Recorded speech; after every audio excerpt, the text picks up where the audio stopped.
Assalamualaikum warahmatullahi wabarakatuh.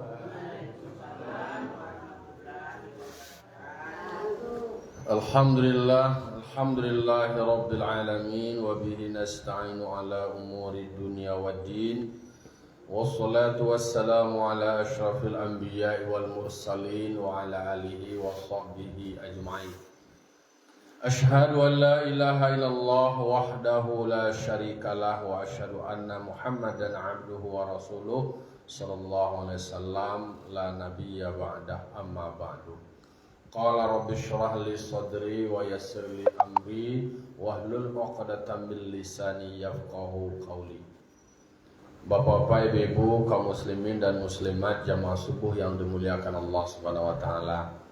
Bersyukur kita ucapkan kehadiran Allah Subhanahu wa taala yang telah berikan kita limpah nikmat, rahmat dan karunia-Nya sehingga kita masih Allah berikan nikmat hayat, nikmat hidup dan kita masih merasakan nikmatnya hidup.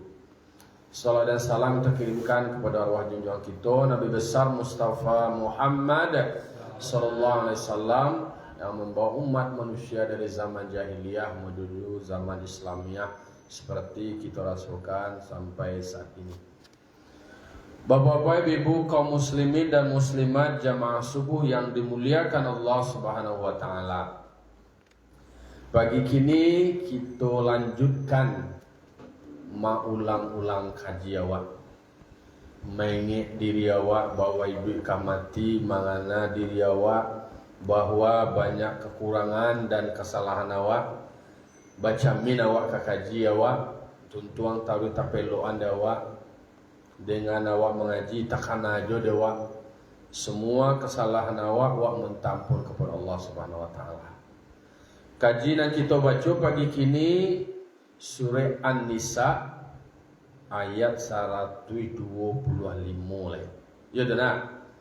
Ayat 125 surah An-Nisa. A'udzu billahi minasyaitonir rajim. Bismillahirrahmanirrahim.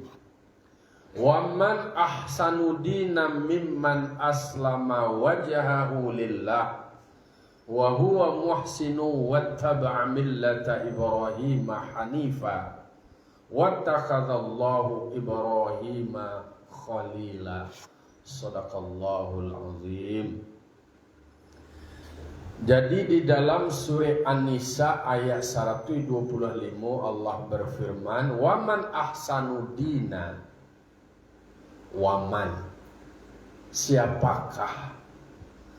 Artinya di dalam tafsir katakan la ahada.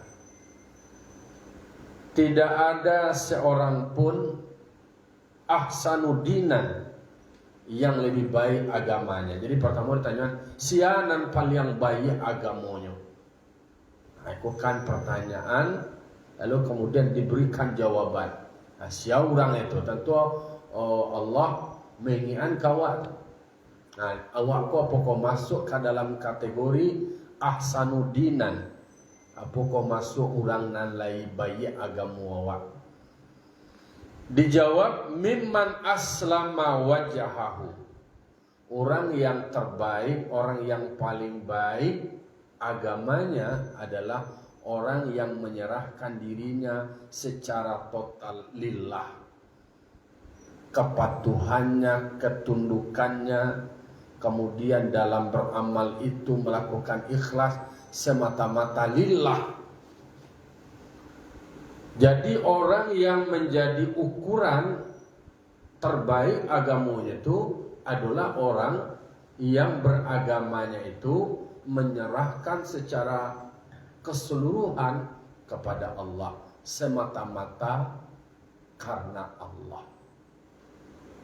Berarti orang yang beragamanya di dalam beramalnya ikhlas karena Allah, kemudian ada kepatuhan, ada ketundukan hanya karena Allah. Patuhnya mengikuti segala yang diperintahkan Allah. Kemudian mengamalkan segala yang Allah perintahkan ikhlas. Tidak ada karena dek karano itu menjadi penyebab beragama menjadi tidak baik. Oh, awak kini apa ya surau, kemudian ya dalam konteks politik, kemudian pencitraan dipandang oleh orang lain baik. Oh, minantu sianuma, oh sianuma. Kalau latakatu berarti beragamanya belum baik. Itulah menjadi pertanyaan yang perlu wak jawab, apakah wak masuk ke dalam kategori orang yang beribadahnya, orang yang beramalnya, orang yang bekerja melayani umat ikhlas karena Allah atau tidak. Karena memang kan dalam diskusi awak sebelumnya, menjadi orang ikhlas itu memang tidak mudah. Menjadi orang yang bisa bersyukur itu pun perlu penguatan. Maka di dalam surah Al-Ikhlas itu tidak tertulis kata-kata ikhlas di dalam surah Al-Ikhlas. Betapa tersembunyinya keikhlasan itu. Jadi itu pula lah yang menjadi ukuran orang yang beragamanya itu dianggap dengan beragama yang baik. Kan iko ingin melakukan sesuatu, membantu orang, melayani orang, kemudian beribadah, semuanya sandarkan hanya karena Allah. Kalau melakukan sesuatu hanya karena Allah, jiwa awak menjadi tenang, awak menjadi tentram. Sabuk kalau awak melakukan sesuatu itu karena mengharapkan pujian, kalau wala bebek bayi kecil awak, wala elok kecil awak, ternyata awak nak dipuji dia orang dah. Ndak direspon bayi lo dia orang dah. Abah aki kira kecewa, sakit hati awak ni. Awak lah elok ke, nyo nak do memuji awak, nak do lah takakku awak ke nyo Akhirnya awak kecewa. Kalau awak maru puji manusia kau payah. Oh, bagus elok awak ke orang kini. Walaupun secara hukum alam, secara keseluruhan, awak berbuat baik itu kecenderungannya orang pun akan sangko awak. Tetapi berharap ke manusia itu, justru itu yang fatal. Manusia kok pengana berbeda-beda mah. Contohnya kini, awak tolong orang pak, awak bantu kini. Lalu kemudian adolo orang nama nolongnya sudah tuh. Lebih bahagia lo kecil dapat kesejahteraannya meningkat. Orang nama nolongannya tu balawan lo jawab. Aki kira nan kawak ko wak pandang le. Nah, dolo samangnya celai na lebih nolong cek menolongnya nan awak ko bisa nyelupuan. Awak namu pupik kesudahnya celai kecewa awak itulah kecewa ko kata-kata kecewa ko kan menyakitkan. Karena awak maharuk pujian, kemudian membuat balasan dari manusia, tidak ada yang membuat awak puas. Tetapi kalau menyandarkan semuanya kepada Allah, maka awak disitulah menunjukkan ketaatan dan kepatuhan awak. Nah, tidak bisa kecewa. Memang Allah, berarti Allah berikan iko kawa, berarti Allah sedang menguji awak. Allah berikan kelebihan rezeki. Lalu kemudian dengan ikhlas karena Allah, kelebihan rezeki awak bisa berbuat baik lo maksimal semata-mata karena Allah, karena kepatuhan awak. Jadi aslama wajahahu mimman aslama wajahahu, berarti awak melakukan itu karena kepatuhan awak kepada Allah. Totalitas awak tentu tidak ada kecoa, ada kekurangan awak kini. Lalu kemudian awak berharap dan berdoa kepada Allah semoga kekurangan awak ditutupi oleh Allah. Karena Allah ya sattar ustur uyubana awak, kau banyak aib awak. Awak minta yang kamu nutupi aib waktu Allah banyak kekurangan awak. Ya awak serahkan sadonya kepada Allah. Itu pertimbangan yang mesti harus dimengerti, bahwa orang yang masuk kategori ahsanudinan, yang baik agamanya, orang yang beragamanya itu dia serahkan secara totalitas dirinya lillah, karena Allah. Maka ada orang macam beramal tu lillah, bekerja lillah, lillah awak tu karena Allah. Nah, do mau pupik wada, tapi kalau lillah awak tu karena marupun manusia, kecewa awak deh, stres awak deh. Jadi awak berharap ke manusia ko ndak bisa. Ndak bisa awak berharap dapat awak nan di hati tapi ndak dapat bahkan ndak hati. Dapat awak bahkan ndak hati tapi ndak dapat nan di hati. Nak doa manusia ko compangnya sedih. Tapi kalau berharap kepada Allah, Allah yang maha sempurna, Allah yang maha memberi, Allah yang maha mengerti, Allah yang memberikan segala-galanya, berkuasa atas segalanya, maka kalau lah takatu, baru tanang jiwa. Jadi kalau orang belajar tentang ilmu stres, itu memang kalau seandainya wak maruk ke manusia, itu stres ada. Tapi kalau lah wak duduan kaji tasawuf awak, wak duduan tauhid awak, awak mengaji paham awak, lah disitulah letak tanangnya.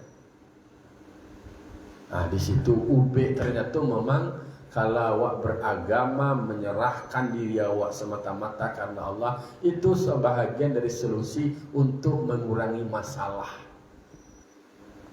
Itunya tuh. Jadi kalau barusan jo manusia, barusan jo kehidupan dan kata-kata anak kali baca tambah stres awak, kecewa awak, sakit hati awak.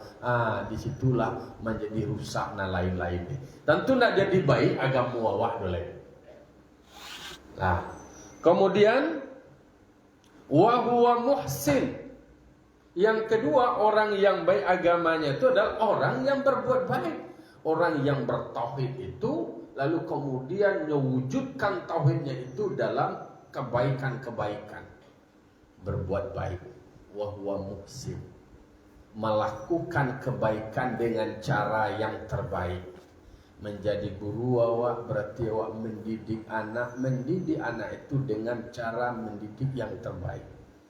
Menjadi pengusaha awak berarti menjadi pengusaha yang bisa berbuat baik dari harta yang awak dapatkan dari usaha awak. Menjadi orang pintar dengan kepintaran waktu bisa membuat orang yang belum pintar menjadi pintar, maka dengan kepintaran itu awak membuat menjadi terbaik. Tetapi kalau sebaliknya justru karena kekayaan awak yang Allah berikan, kemudian justru tidak berbuat baik awak dari kekayaan, terus menjadi sombong, menjadi arogan, menjadi angkuh, menjadi ongeh. Justru itu yang menjerumuskan diri awak. Lalu dengan kecerdasan awaknya, orang kalau nak punya kok kan berpotensi ongeh. Ada yang punya harta, ada yang punya ilmu, lalu dengan keilmuan itu menjadi sombong, merasa menjadi lebih baik, merasa lebih hebat, nalain kau bodoh dia, nyoremehkan, nyolecehkan, nyabaikan. Justru itu yang menghancurkan dirinya. Ilmunya itu yang menghancurkan dirinya. Berarti tidak bisa berbuat baik dengan kelebihan yang ada pada diri. Ale dengan kuat ada tanago. Lalu kemudian dengan tanago yang kuat, justru yang menindas, tidak bisa berbuat baik dengan itu. Berarti agamanya belum baik. Jadi wahwa muhsin. Awak bisa menjadi orang baik ketika awak bisa berbuat baik dengan kelebihan yang Allah berikan kepada awak. Karena menjadi orang baik, lalu kemudian dengan orang kebaikan yang ada pada diri awak itu bisa pula berbuat baik kepada orang lain, lalu kemudian orang lain merasa terbantu dengan kebaikan awak. Masya Allah, doanya luar biasa. Makanya ketika orang punya kekuasaan, dengan kekuasaannya itu bisanya berbuat baik dengan kekuasaan itu lebih gadang lo kebaikan itu. Maka dengan cie tanda tangan, cie instruksi, lalu kemudian bisa orang berubah menjadi orang baik. Lalu kemudian orang baik itu bisa lo berbuat baik, menjadikan orang yang belum baik menjadi baik pula, atau mengalir pula kebaikan kayaknya. Itu orang yang istilahnya dirinya itu berdampak terhadap lingkungannya. Dampaknya itu adalah dampak yang positif. Keberadaannya itu memberikan warna. Kalau bodoh mencontohkan istilah waktu dalam pelatihan itu ada warna itu diri awak seperti biji kopi, kan biji kopi. Biji kopi ketika dimasukkan di dalam air yang mendidih bahasa yang menggalaga, akhirnya kopi kok bisa mewarnai. Air mendidih kok tadi semakin angin air semakin lama apa betul, semakin harum baunya. Beda dengan talu konyo di luar lunak ketika masuk ke dalam ayamnya balik kare. Kalau wortel nyo di luar kare ketika masuk ayamnya sesudahnya lunak aja. Tapi sebaiknya adalah awak memberi warna terhadap lingkungan sekitar. Wa huwa mu'min, jadi wa huwa muhsin, mereka adalah orang yang baik, berbuat baik karena ketauhidan dia. Kemudian dia meyakini bahwa Allah Maha Esa, lalu kemudian dia beriman kepada Allah, lalu kemudian dia lakukan amal yang soleh. Wattaba'a millata Ibrahim hanifa, dan dia kemudian mengikuti agama Ibrahim yang sesuai dengan bagi agama Islam yang hanif. Yang hanif artinya condong dari semua agama kepada agama yang betul. Nah, itu yang kategori. Jadi wabe kategori 3 dari ayat itu tadi. Jadi orang yang menyerahkan dirinya secara totalitas sepenuhnya beribadah karena ketaatan, kepatuhan, ketundukan dan ikhlas dalam beramal hanya karena Allah. Kemudian kedua adalah berbuat baik. Ketiga adalah mengikuti agama Ibrahim. Aku nyoba orang beragama itu mengikuti agama Ibrahim. Iko sering menjadi pertanyaan dewa. Ba'a sebenarnya ba'a disabin di dalam Al-Quran itu mengikuti agama Ibrahim. Kenapa tidak disebut Nabi Adam? Kan Nabi Adam udah pertama. Memang Nabi Adam itu Islam. Semua Nabi dan Rasul itu Islam. Karena semua Nabi dan Rasul itu bersyahadat. Asyhadu an la ilaha illallah. Mereka bersaksi, masing-masing bersaksi bahwa tidak ada Tuhan selain Allah. Berarti mereka adalah Islam. Rukun Islam yang pertama itu apa? Membaca 2 kalimat syahadat, bersyahadat. Kadang-kadang dulu orang menanya, beda bersyahadat dengan membaca 2 kalimat syahadat. Kalimatnya itu ya memang dibaca, tetapi dibaca itu dihayati. Jadi tasdiqu bil qalbi wa iqrar bil lisan wa amal bil arkan. Jadi dibenarkan dengan hati, diucapkan oleh lidah, kemudian diwujudkan di dalam perbuatan. Jadi makanya Nabi, semua Nabi itu disebut adalah Nabi yang beragama Islam karena berimannya, bersyahadatnya kepada Allah. Lalu kemudian kenapa disebut dengan wattaba'a millata Ibrahim hanifa? Kenapa harus disebutkan mengikut agama Ibrahim yang hanif?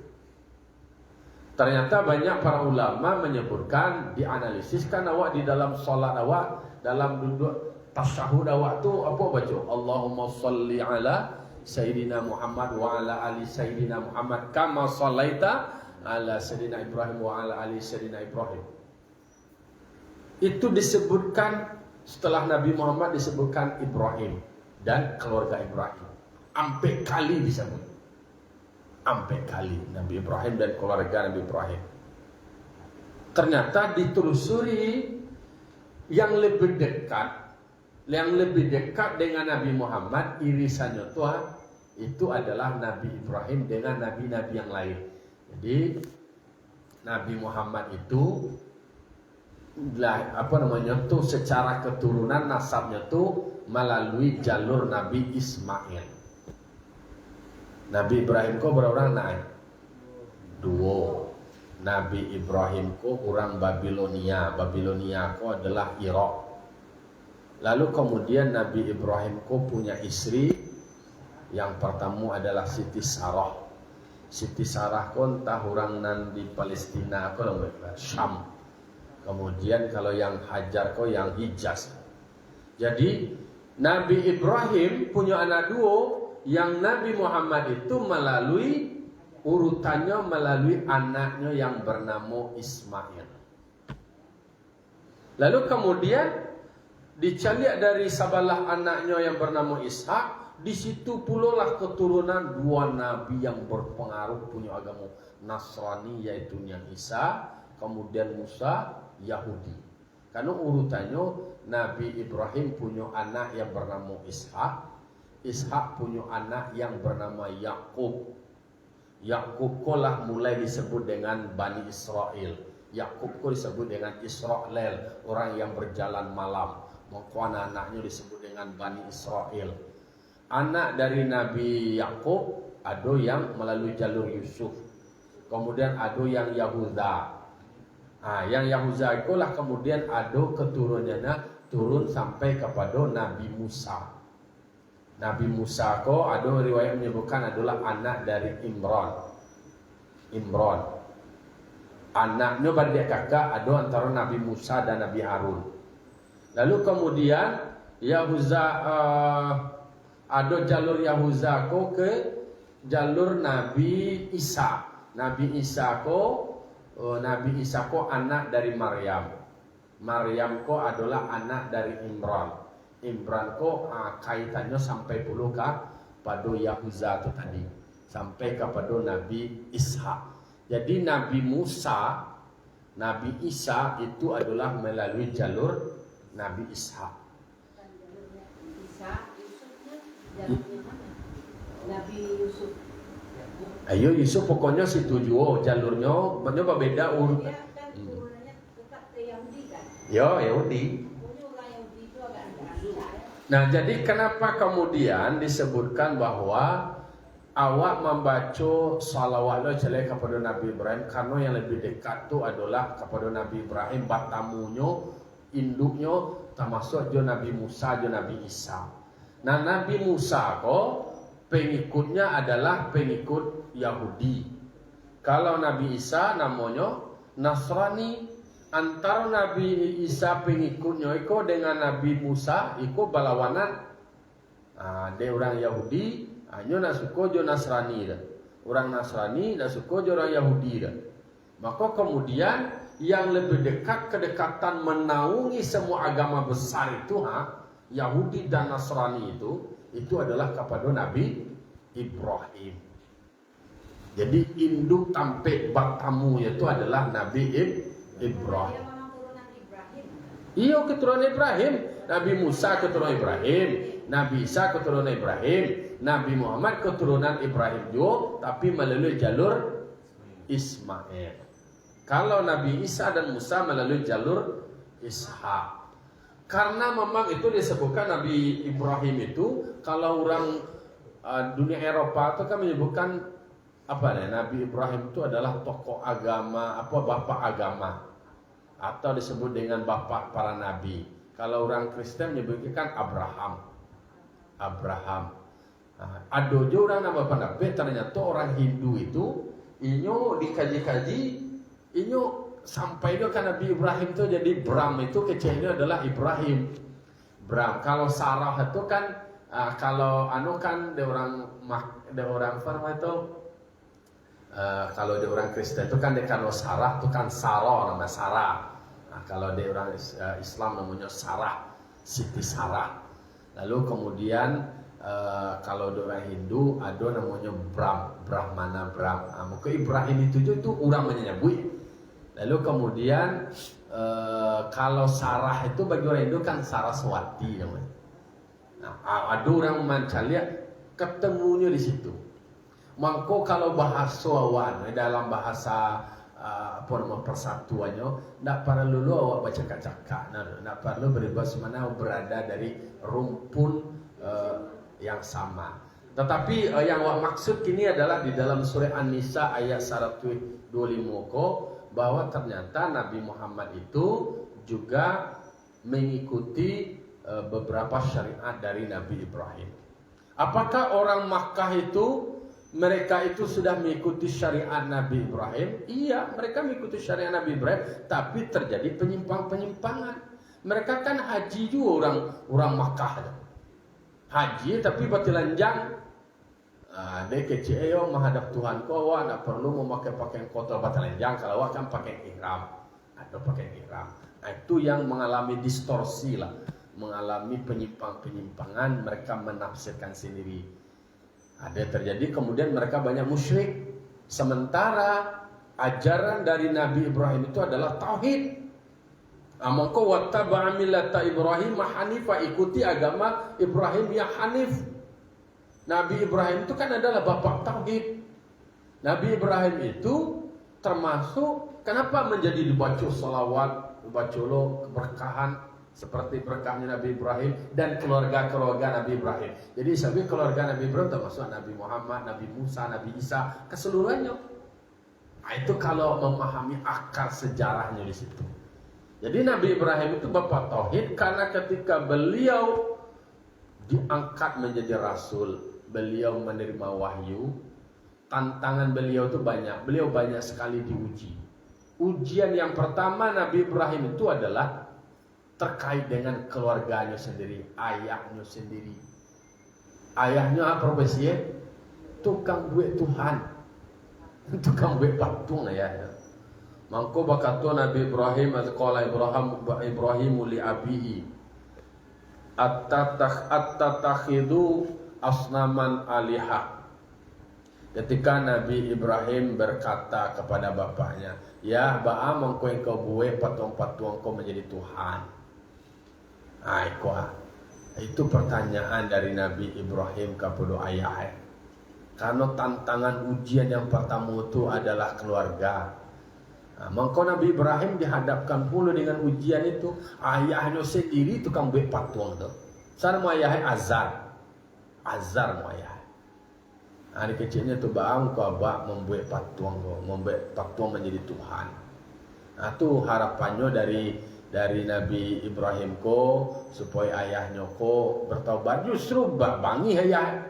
Ada sekali yang larang-larangnya dan usiang aja. Itulah jawaban dari ayah. Memang ayah ko kalau di dakwahnya memang tak anu merasa itulah respon dari keluarga. Ujian yang dihadapi oleh Nabi Ibrahim itu juga. Dan awak tak katuku loh Bapak Ibu. Awak ujian awak tu keluarga awak juga, anak awak, kemanakan awak, dunsana awak, anu bana awak kini ko alun bisa tuntas yang lain. Yang keluarga terdekat. Kadang-kadang bisa saja memberulah. Itulah dia doa Nabi Ibrahim dah jauh-jauh ke doa ayahnya sendiri. Baca doa Nabi Ibrahim lemah duit. Kita orang tu mawak lah dia doa ayah aja ndak anu dia doa. Lah ini sampai dari Nabi Ibrahim.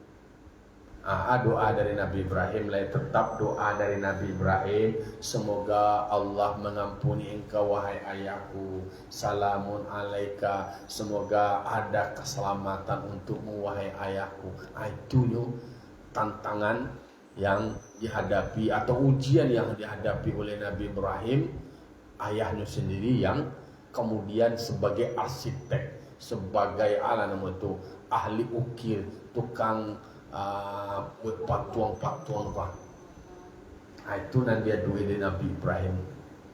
Lah Nabi Ibrahim ada disebutkan apakah Nabi Ibrahim orang yang mencari Tuhan? Bukan mencari Tuhan, tapi Nabi Ibrahim diberikan wahyu oleh Allah dengan melihatkan berbagai macam gambaran-gambaran terkait dengan bintang. Kan Nabi Ibrahim kok diuji dengan bahasanya kan ada kalau kecil Ustaz menyampaikan bahwa Nabi Ibrahim ko dihadapkan dengan masyarakat yang suka dengan ilmu astrologi. Astrologi ko bahasa wae ko maramal-ramal, mengait-ngaitkan dengan bintang. Kalau sianu bintang eko kalau nyo nikah yo bintang eko eko no eko. Kalau nyo bintang eko itu namanya astrologi. Astrologi. Jadi mengait-ngaitkan nasibnya, keadaan, keberuntungan dengan bintang. Kadang-kadang kan banyak cocok-cocok loh. Cocok-cocok logi. Cocok loh. Kan itu kok dijadikan semacam referensi. Sebenarnya awak tuh memang disuruh belajar tentang ilmu astronomi, ilmu tentang perputaran bumi, planet-planet. Itu ilmu astronomi untuk menjadi alat dewa mempelajari tentang hisab. Lalu kemudian awak ru'yah dari hisab itu. Bila awak puasa, bila 1 Zulqa'dah, bila 10 Zulhijjah, karena ada kaitannya dengan ibadah. Maka awak yang disuruh itu adalah belajar tentang ilmu astronomi untuk menjadi instrumen, menjadi alat dalam melakukan ibadah. Karena banyak ibadah awak itu kaitannya dengan waktu. Waktu itu hitungannya adalah dengan perputaran matahari, bumi, planet-planet yang lain. Jadi perputaran bulan. Jadi ilmu bulan. Dia ada mempelajari kaitannya dengan bila awak bisa mencari bulan. Kalau yang dihadapan oleh Nabi Ibrahim itu adalah masyarakat selalu mengaitkannya dengan nasib-nasibnya itu dengan bintang. Maka kemudian Nabi Ibrahim itu diberikan wahyu. Jadi cara Nabi Ibrahim berhipotesa, pertama dicalian Allah Ta'ala banyak bintang. Bintang berkedip-kedip, bercahaya. Oh banyak bintang. Oh ikut Tuhan mungkin. Lalu kemudian yang dicalian itu, lalu kemudian lenyap. Ada rasionalisasi, ada logika berpikir dari Nabi Ibrahim yang terbangun bahwa tidak benar kalau Tuhan lenyap. Berarti kan dari wahyu yang diperlihatkan oleh Allah melalui malaikat tentang gambaran alam seperti itu, lalu kemudian dia menyimpulkan. Dicaliak lo matok bintang bulan yang gadang lo daripada bintang. Tarang deh malam tuh. Aku Tuhan kau mah. Lalu kemudian lainnya pula ternyata disimpulkan tak mungkin masa Tuhan pakai ini hilang lo. Tu siapa kamu berikut dia lagi. Dicaliak lo matahari nang gadang di siang hari. Iko dibuat dugaan seperti kau Tuhan. Lalu kemudian lenyap lo. Lalu disimpulkan tidak. Apakah Nabi Ibrahim dalam kondisi seperti itu dia mencari Tuhan? Kalau dalam mengaji tauhid, nabi-nabi itu tidak ada mencari Tuhan. Nabi itu adalah menerima wahyu dari Tuhan. Untuk dia bisa sampai kepada kesimpulan itu melalui itulah cara. Beda dengan para filosof, filsafat, ahli filsafatnya mencari Tuhan dia menduga-duga dengan kajian-kajian pemikiran yang bebas nilai. Maka Nabi Ibrahim memang dinobatkan sebagai bapak para nabi itu dalam proses mendapatkan wahyu tentang tauhid seperti itu. Dan beliau memang melewati banyak ujian-ujian, bara ujian dari Nabi Ibrahim. Allah kemudian ayahnya tukang buat patung rajo nu ganas lo yubana jahit dulu Nabi Ibrahim katiko rajo keluar dicari patung tonggonggo ditabangkan patung saja. Apa soal itu ditutup di toko di patung digantungnya patung ke patung nak gadang supaya orang lain berfikir dek kanolah hancur patung-patung nak kene atau geong patung di dia patung nak gadang. Nabi Ibrahim kan menggugah berpikirnya umat pada saat itu. Bisa nanya pikir kok hancur nak kene diletakkan kapak patung di dia. Pokoknya menduga patung nak gadang kau akan nama runtuhkan atau merusak patung nak kene. Ternyata tidak, malahnya bisa mengarik rumah aja. Disuruh tanya kan tak kata. Lalu kemudian Nabi Ibrahim pun diuji dengan berbagai macam ujian, dibakar Nabi Ibrahim kode Raja Namrus. Tapi memang hukum yang secara alamiah api dan membakar, tapi bagi Nabi Ibrahim tidak. Ana dibaca dari Nabi Ibrahim, ya naru kuni baradan wassalaman ala Ibrahim. Wahai api, dinginlah engkau, jadilah engkau dingin dan memberikan keselamatan bagi Nabi Ibrahim. Jadi supaya mahwa tenda lo dia terbakar, bahaya baca-baca lo tu lo. Tapi kalau instalasi listrik lama-lama tu berpotensi bakar. Kami banyak membantu mengunjungi dan kebakaran banyak ratu-ratu tu instalasi listrik lama. Maka gantilah nama instalasi listrik ini lama-lama tu ganti je nak baru leh. Cari kabel dan tabak. Kalau tanya dia kebakaran ditanya lo lihat ni itu je tu.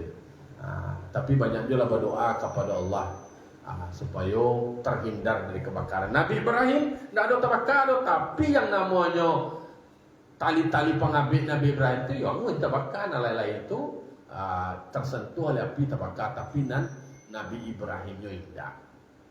Macam-macam lah nasib dan ujian-ujian yang dihadapi oleh Nabi Ibrahim alaihissalam. Apa ujian yang terberat dari Nabi Ibrahim lain? Ketika perintah menyembelih anaknya Nabi Ismail. Semuanya terlewati oleh Nabi Ibrahim alaihissalam. Makanya di dalam salat awak membaca salawat juga kepada Nabi Ibrahim. Barik ala Sayyidina Muhammad wa ala ali Sayyidina Muhammad kama barakta ala Sayyidina Ibrahim wa ala ali Sayyidina Ibrahim. Jadi setelah salawat kemudian awak membaca, semoga diberikan pula keberkahan kepada Nabi Ibrahim dan keluarga-keluarga Nabi. Kalau baca irisan-irisan sejarah kepada Ibrahim dan kepada keluarga-keluarga Nabi Ibrahim, ada keluarga anak melalui jalur Ismail, ada melalui jalur Ishak, melalui jalur Ishak. Mendoakan seluruhnya tuh, termasuk kalau keluarganya kan yang dari Yahudi. Iya. Secara keseluruhan, itu kehebatan umat Islam. Kalau yang lain kan menawarkan kebencian. Yahudinya nak ketujuh dia Nasrani nak ketujuh dia Yahudi sehingga nyoklaim ndak ada nak masuk surga kecuali orang Yahudi, ndak ada orang Nasrani cek. Ada kecuali orang Nasrani, ndak orang Yahudi nak masuk surga orang Yahudi Nasrani cek. Jadi saling bantah-bantah. Kalau Islam ndak didoakan semuanya. Bahkan dirunut sejarah, kalau dibaca sejarah, kita berada dari jalur bapak yang sama, mereka berada dari jalur bapak yang sama, yaitunya Ibrahim. Tapi bagi mereka kan nama Nabi Ibrahim di umat Islam ko denyo Abraham. Kalau Nabi Daud ko David, Nabi Ibu Sulaiman ko namanya Salomon. Akan tuh bahasa-bahasanya, ada bahasa Ibrani, ada bahasa iko segala macam. Jadi makanya di dalam surat An-Nisa ayat 125 itu mengingat bahwa orang yang agamanya yang baik itu juga adalah wattaba'a millata Ibrahim hanifa, mengikuti agama Ibrahim yang hanif, yaitu agama yang relevan dengan Islam, yaitu yang condong kepada agama yang betul, yang tidak ada berubah-ubah. Nah lain kalah berdasarkan kepentingan hawa nafsu, lah diubah, lah ditukar-tukar. Jalanlah diusak de orang lalu. Aceh lain namanya. Pasalah. Lalanya. Ya kan ada istilah. Lah. Wattakhadallahu Ibrahim khalila. Allah telah menjadikan Ibrahim itu sebagai khalil. Khalilullah kok orang yang kalau bahasa wae kan sahabat. Maksud koko adalah rasul yang dicintai, yang disayangi oleh Allah. Rasul yang bersih, rasul yang suci, yang ikhlas karena disayang di Allah Ta'ala. Karena dirinya, perilakunya, perbuatan-perbuatannya, kepatuhannya, ketaatannya. Sehingga Nabi Ibrahim itu menjadi nabi yang disebut dengan Khalilullah. Khalil kosa'a nama itu plan lah besti ke orang kini itu. Jadi tentu disebut bukan besti dalam artian kawan, tetapi adalah orang yang dicintai, yang sangat disayangi oleh Allah Subhanahu wa taala. Maka awak pun bisa mendapatkan cinta dan mahabbah, kasih sayang dari Allah ketika awak mengikuti Rasul Allah. Kalau mengikuti Nabi Muhammad, kalau ingin mendapatkan cinta Allah, maka cintai Nabi Muhammad. Maka mencintai Nabi Muhammad, kita akan mendapatkan kasih sayangnya Allah, mendapatkan cintanya Allah. Makanya kita sebagai umat Nabi Muhammad SAW, agama yang dibawa oleh Nabi Muhammad adalah agama yang menyempurnakan semua ajaran-ajaran yang sudah ada sebelumnya. Maka di dalam ayat yang terakhir itu dikatakan al-yauma akmaltu lakum dinakum wa atmamtu lakum ni'mati wa raditu lakumul Islam madina.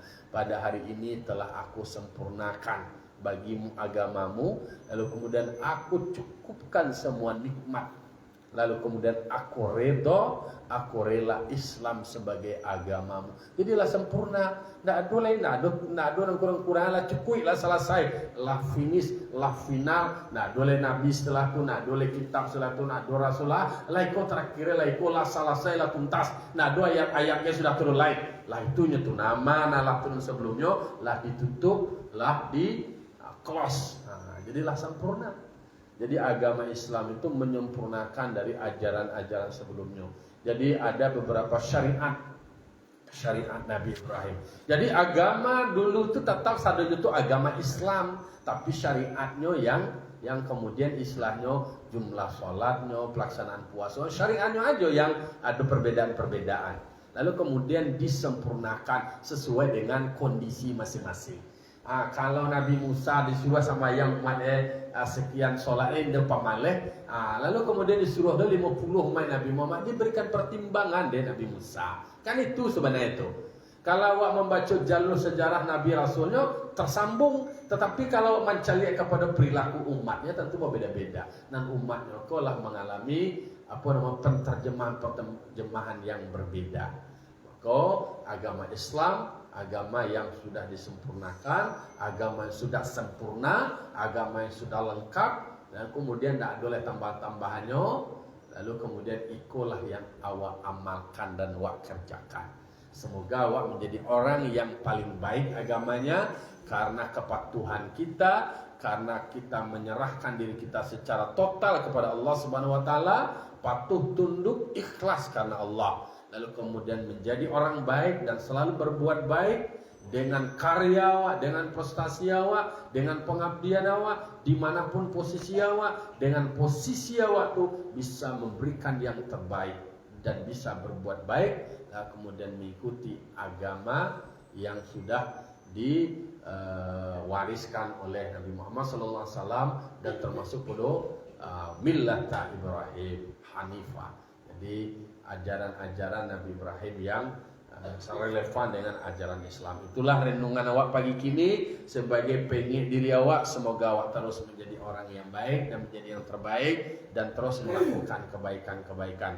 Fa'tabiru ya ulil absar la'allakum turhamun. Wassalamualaikum warahmatullahi wabarakatuh.